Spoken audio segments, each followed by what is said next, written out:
네, 여러분 반갑습니다. 하나님께서 오늘 우리에게 주시는 축복의 말씀 시편 27편 7절부터 14절까지를 통해서 여호와를 기다릴지어다, 이런 제목으로 은혜의 말씀을 나누기 전에 본문의 말씀을 제가 받들어 읽겠습니다. 여호와여, 내가 소리내어 부르짖을 때에 들으시고 또한 나를 긍휼히 여기사 응답하소서.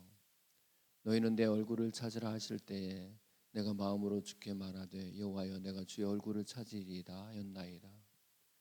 주의 얼굴을 내게서 숨기지 마시고 주의 종을 노하여 버리지 마소서. 주는 나의 도움이 되셨나이다. 나의 구원의 하나님이시여, 나를 버리지 마시고 떠나지 마소서. 내 부모는 나를 버렸으나 여호와는 나를 영접하시리이다. 여호와여, 주의 도를 내게 가르치시고 내 원수를 생각하셔서 평탄한 길로 나를 인도하소서. 내 생명을 내 대적에게 맡기지 마소서.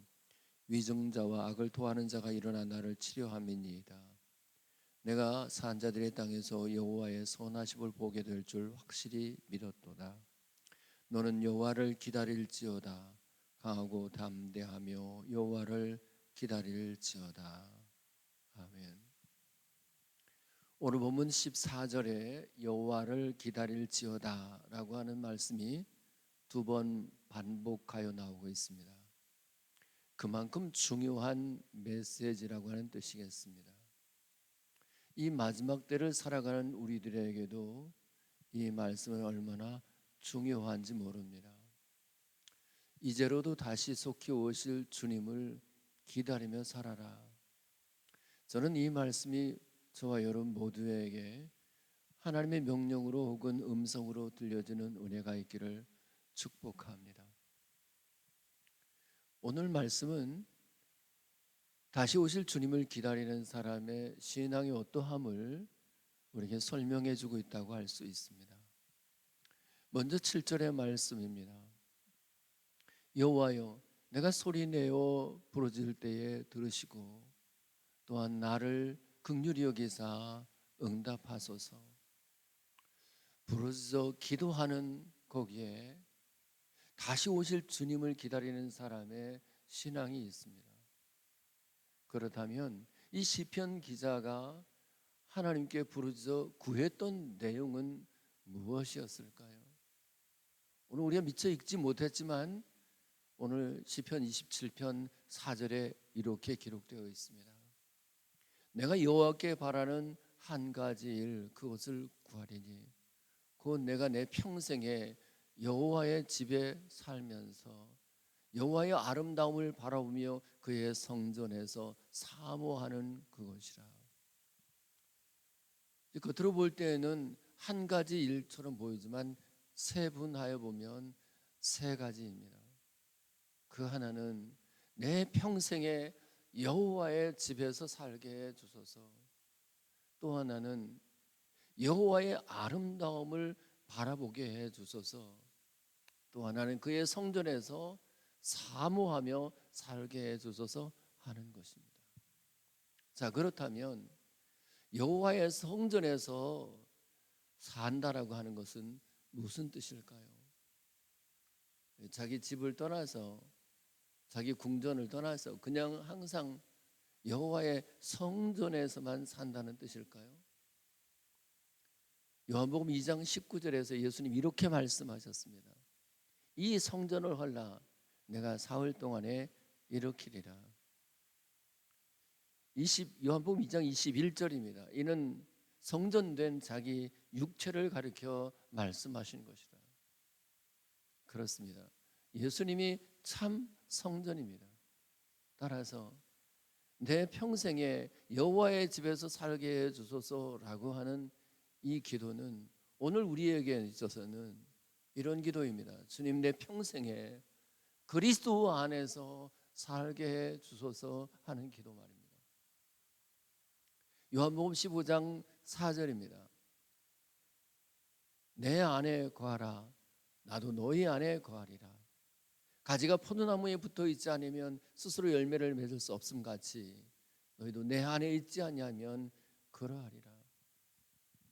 여러분, 예수님께 붙어 있지 않으면, 예수님 안에 살지 않으면, 예수님 안에 거하지 않으면 열매를 맺을 수가 없게 되고, 그러면 아름다운 열매를 맺지 아니하는 나보다 찍혀 불에 던져질 것, 즉 지옥에 던져질 것을 생각하면 우리는 언제든지 그리스도 안에서 살아야 합니다. 이것이 저와 여러분들의 평생의 기도 제목이 될 수 있기를 바랍니다. 그렇다면 그리스도 안에서 살아가는 그 구체적인 것은 무엇일까요? 요한복음 8장 31절과 32절입니다. 그러므로 예수께서 자기를 믿은 유대인들에게 이르시되 너희가 내 말에 거하면 참 내 제자가 되고 진리를 알지니 진리가 너희를 자유케 하리라. 예수님 안에 거하는 것과 말씀 안에 거하는 것을 이와 같이 동일시한 까닭은 예수님은 말씀이 육신이 되신 분이기 때문에 그렇습니다.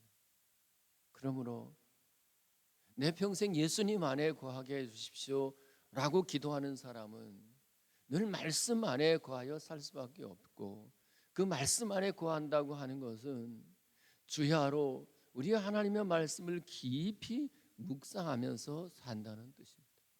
그리고 그 말씀을 내 영혼의 양식으로 삼고 그 말씀을 날선 검으로 삼아서 마귀와 대적하여 이기는 삶을 살게 되며, 그리고 그 말씀이 내 생각이 되고 그 말씀이 내 언어가 되고 그 말씀이 내 삶이 되기를 바라는 삶이라고 할 수 있습니다.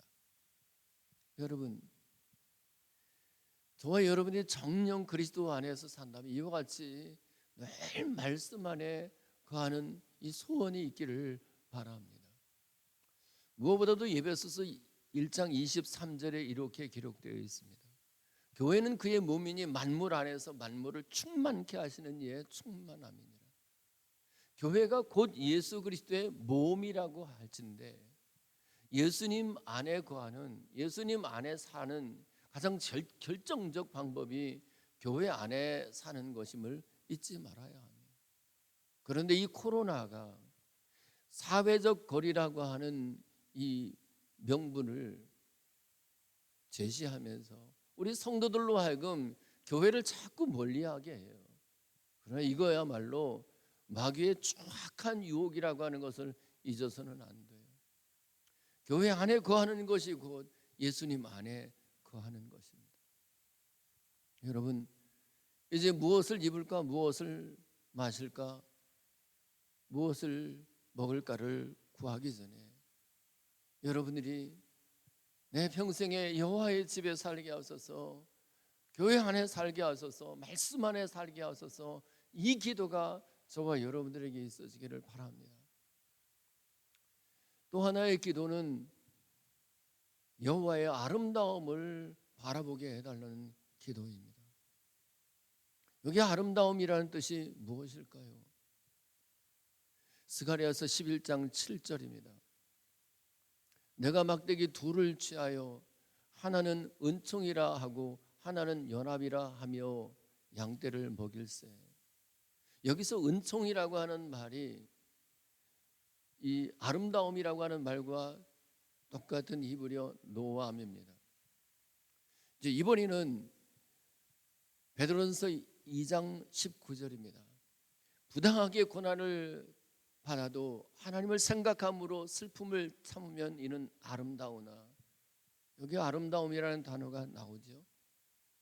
이번에는 에베소 1장 7절입니다. 우리가 그리스도 안에서 그의 은혜의 풍성함을 따라 그의 피로 말미암아 속량 곧 죄 사함을 받았느니라. 여기서 은혜라고 하는 말이 아름다움이라고 하는 말과 똑같은 헬라어 카리스입니다. 그러니까 신약 성경에서도 이 은혜라고 하는 말과 아름다움이라고 하는 말이 같은 단어로 사용되어졌고, 구약에서도 은총, 즉 은혜라고 하는 말과 아름다움이라고 하는 말이 같은 단어로 사용되었다고 하는 것을 알 수가 있습니다. 따라서 여호와의 아름다움을 바라본다는 것은 여호와의 은혜를 바라본다라고 하는 뜻입니다. 누가복음 15장 22절입니다. 아버지는 종들에게 이르되 제일 좋은 옷을 내어다가 입히고 손에 가락지를 끼우고 발에 신을 신기라. 하나님께서 아담과 하와에게 가죽옷을 지어 입혀 주신 것처럼 아버지는 돌아온 아들에게 옷을 입혀 주십니다. 내가 하늘과 아버지께 죄를 지었습니다라고 회개하는 아들의 허물, 아들의 죄를 용서하고 덮어준다고 하는 점에서 옷을 입혀 주신 것입니다. 그런데 옷을 입혀줘서 덮어주는 것뿐만 아니라 제일 좋은 옷을 입혀줌으로써 아름답게 해줍니다. 요한복음 1장 16절입니다. 우리가 다 그의 충만한 데서 받으니 은혜 위에 은혜로라. 여러분, 그저 옷을 입혀줌으로 그 허물을 덮어준 것만으로도 충분히 은혜예요. 그런데 그 은혜 위에 은혜를 더하는 것이 뭐냐면 제일 좋은 옷, 제일 아름다운 옷을 입혀주는 거예요. 따라서 하나님의 여호와의 아름다움을 바라본다고 하는 것은 그 주님이 내 모든 죄를 용서해 주시는 은혜를 바라본다고 하는 뜻일 뿐만 아니라 그분이 나를 아름답게 해 주실 것이라고 하는 것을 바라본다는 거예요. 따라서 여호와의 아름다움을 바라본다라고 하는 것은 주께서 내 죄를 용서해 주시고 동시에 나를 아름답게 해 주실 것이라고 하는 확신이기도 해요. 이제 실제로 여러분들이 경험을 하셨지만 죄가 우리의 마음을 지배하고 있는 동안에는 자괴감에 빠져요. 스스로 부끄럽게 생각돼요. 스스로가 자랑스럽다, 아름답다는 생각을 스스로 못해요. 그런데 우리 주님의 은혜, 특별히 은혜 위에 은혜인 하나님이 나를 아름답게 하신 이 경험을 한 사람은 자기 인생이 어쩌면 이렇게 사랑스러운지, 어쩌면 그렇게 아름다운지, 지금 병들어 있거나 쇠약한 중에 있을지라도 이 주님, 나를 아름답게 하시는 주님의 은혜를 경험하는 사람은 자기를 스스로 부끄럽게 생각하지 않아요. 스스로 아름다운 인생이라고 이 자부심을 가지게 돼요. 그렇게 스스로를 아름답게 여기는 마음을 가지면 내가 바라보는 모든 것들이 그렇게 아름다울 수 없어요. 참 아름다워라 주님의 세계는. 내 주변의 사람들이 그렇게 아름답게 보일 수가 없어요. 그런데 여러분 주변의 사람들이 왜 그렇게 밉상으로 보이는지, 왜 이렇게 추하게 보이는지 아십니까? 여러분이 여호와의 아름다움을 바라본 적이 없기 때문에, 주의 은혜를 경험해 본 적이 없기 때문에 그래요. 혹시 그런 분들이 있거든, 이제라도 이 기도를 하십시오. 주님, 내 마음의 눈이 열려져서 여호와의 아름다움을 바라보게 해 주십시오. 또 하나, 이 4절에 나타난 이 시편 기자의 기도는 바로 그의 성전에서 사모하는 것입니다. 이때 사모한다는 뜻이 무엇일까요? 에스겔 34장 11절입니다. 나하고 내가 내 양을 찾고 찾으며, 여기서 찾다라고 하는 단어가 사모하다라고 하는 말과 똑같은 히브리어 바카르입니다. 이번엔 본문 시편 27편 8절입니다. 너희는 내 얼굴을 찾으라 하실 때에 내가 마음으로 주께 말하되 여호와여 내가 주의 얼굴을 찾으리이다. 이때 얼굴을 찾으리이다 할 때 이 찾는다라고 하는 단어 바카시가 사모하다라고 하는 말 바카르의 분사형입니다. 따라서 그의 성전에서 사모하는 것이란 다른 것이 아니라 주의 얼굴 뵙기를 사모하는 거예요. 주의 얼굴 찾기를 사모하는 거예요. 역대하 7장 14절입니다. 내 이름으로 일컫는 내 백성이 그들의 악에서 떠나 스스로 낮추고 기도하여 내 얼굴을 찾으면 내가 하늘에서 듣고 그들의 죄를 사하고 그들의 땅을 고칠지라. 우리가 주님의 얼굴을 찾게 되면 주님이 우리의 죄를 사하신다고 해요. 우리의 땅을 고치십니다. 내 몸을 고치시고 또 내 사업을 고치시고 내 가정을 고치시고 내 자녀를 고치세요. 그런데 하나의 전제가 있어요. 그들의 악한 길에서 떠나는 것과 스스로 자기를 낮추는 것입니다. 데살로니가전서 5장 22절입니다. 악은 어떤 모양이라도 버리라. 고린도전서 13장 5절입니다. 무례히 행치 아니하며 자기의 유익을 굳지 아니하며 속내지 아니하며 악한 것을 생각하지 아니하며. 여러분, 참으로 여호와의 얼굴을 뵙기를 사모하는 사람, 여호와의 얼굴을 찾는 사람은 마음으로라도 악한 생각을 품지 않아요. 마음으로라도 더러운 생각을 갖지 않아요. 음란한 생각을 갖지 않아요. 마음으로라도 미워하는 생각을 품지 않아요. 마음으로라도 시기하는 생각을 품지를 않아요. 마태복음 5장 8절이 바로 그 말씀입니다. 마음이 청결한 자는 복이 있나니 그들이 하나님을 볼 것이며. 여러분, 저와 여러분들이 주의 성전에 이르러서 주의 얼굴 뵙기를 사모한다면 날마다 이 기도를 해야 돼요. 하나님, 다시 오실 주님의 얼굴을 뵙기를 내 심령이 깨끗하게 해 주시옵소서. 내 마음으로라도 죄를 조금도 용납하지 않게 해 주십시오. 이 기도가 이 악한 시대에 저와 여러분들에게 있어지기를 축복합니다. 이제 오늘 보면 11절의 말씀으로 생각해 보십시다. 여호와여, 주의 도를 내게 가르치시고 내 원수를 생각하셔서 평탄한 길로 나를 인도하소서. 여기서 평탄한 길로 인도한다. 이 평탄한이란 말이 무슨 뜻일까요? 물론 순족하고 순탄한 길, 형통한 길을 의미할 것입니다만은 그러나 조금 더 깊은 의미가 내포되어 있습니다. 이사야서 11장 4절입니다. 공의로 가난한 자를 심판하며 정직으로 세상에 겸손한 자를 판단할 것이며.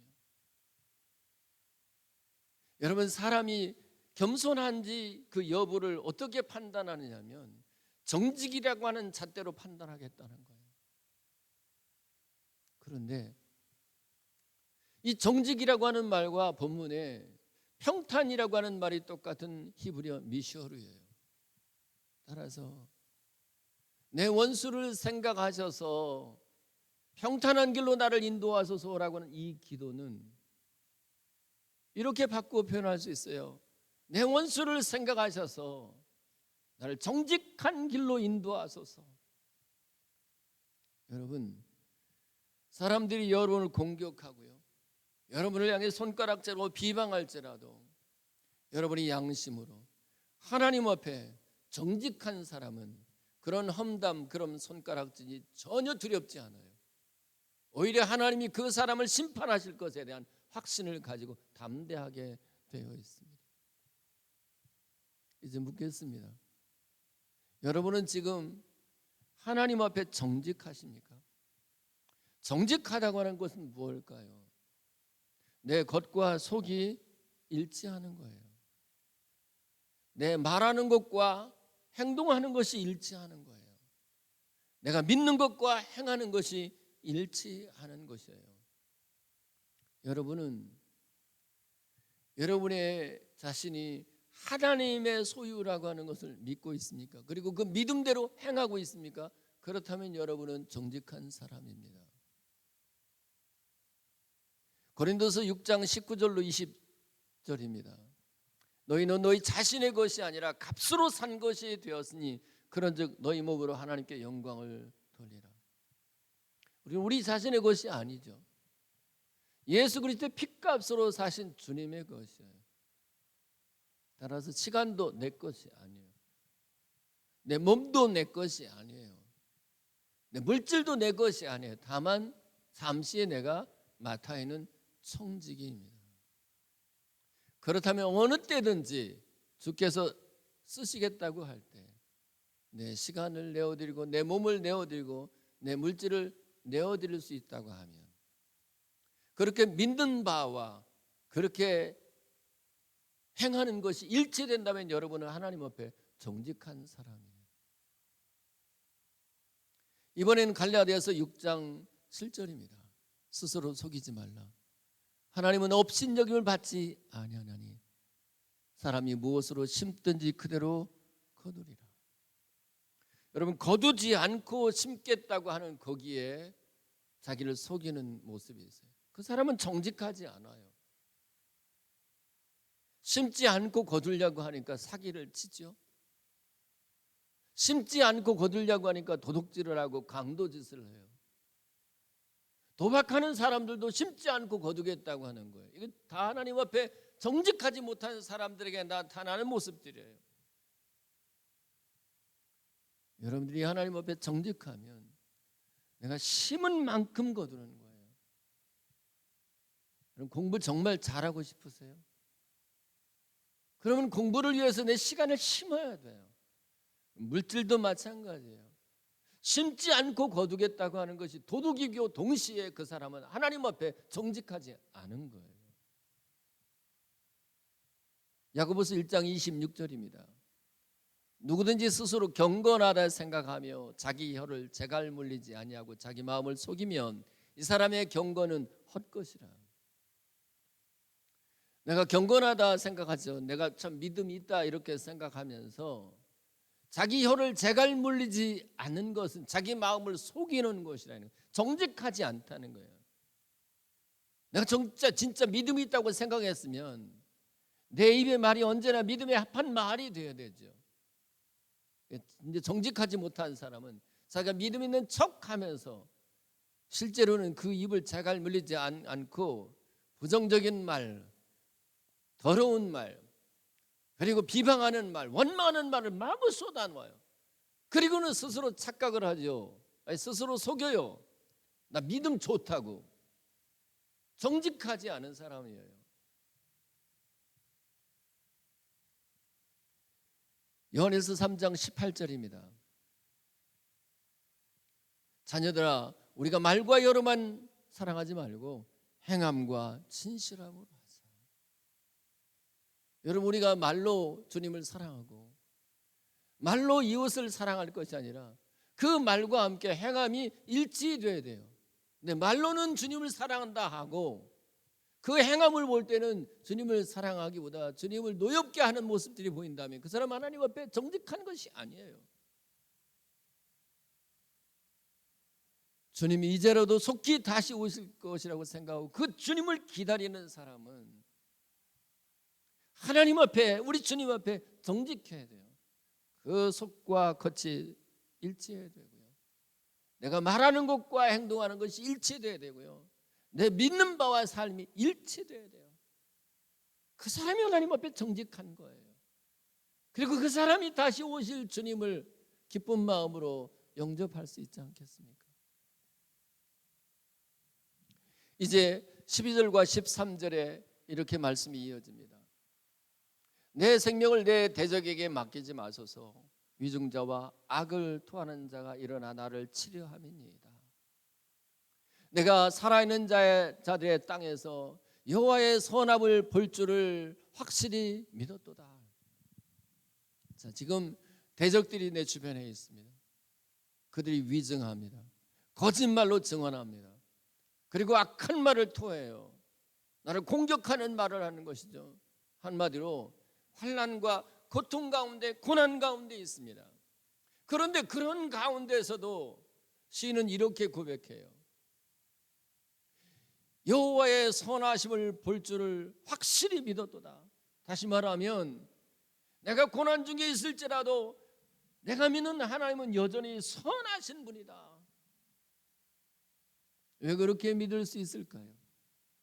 로마서 8장 28절입니다. 우리가 알거니와 하나님을 사랑하는 자 곧 그 뜻대로 부르심을 입은 자들에게는 모든 것이 합력하여 선을 이루느니라. 시편 119편 71절에도 같은 말씀이 있어요. 고난당하는 것이 내게 유익이라. 이로 인하여 내가 주의 율례를 배우게 되었나이다. 여러분, 이것이 여러분의 간증이기도 제 간증이기도 해요.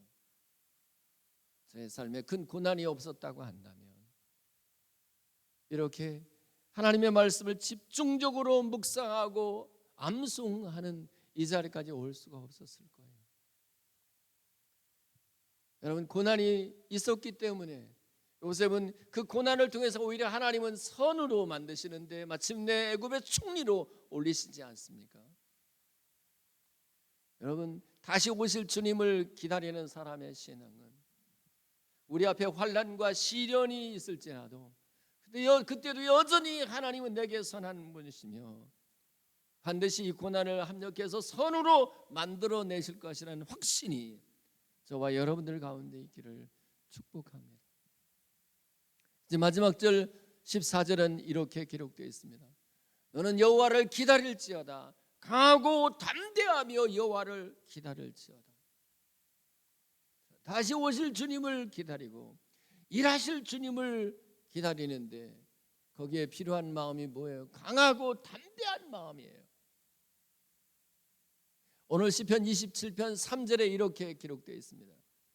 군대가 나를 대적하여 진칠지라도 내 마음이 두렵지 아니하며 전쟁이 일어나 나를 치려할지라도 나는 여전히 태연하리로다. 군대가 일어나 나를 치려고 하고 있습니다. 전쟁이 일어나 나를 치려하고 있습니다. 목숨이 지금 경각에 있습니다. 어쩌면 죽을지도 몰라요. 그런데도 불구하고 마음에 두려움이 없습니다. 오히려 태연합니다. 아무 일이 없는 것처럼 보입니다.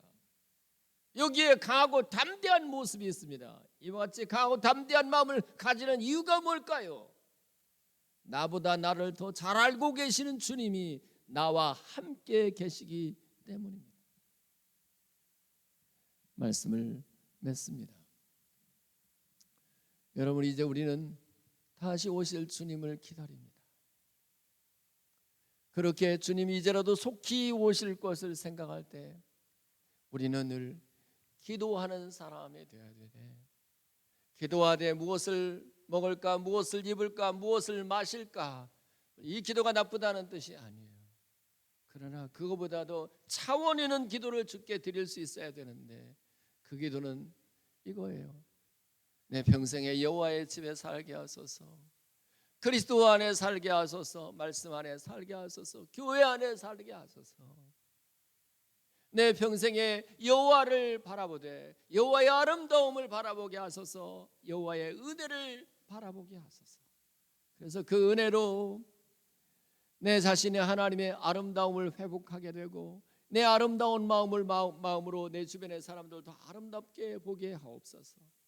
그리고 무엇보다도 그의 성전에서 주의 얼굴 뵙기를 사모하는 마음이 내게 있게 해 주십시오. 이런 기도가 저와 여러분들에게 있으면 얼마나 좋을까요? 또 하나의 기도는 나로 하여금 하나님 앞에 평탄한 길, 즉 정직한 길을 가게 해달라고 기도한다면 얼마나 좋을까요?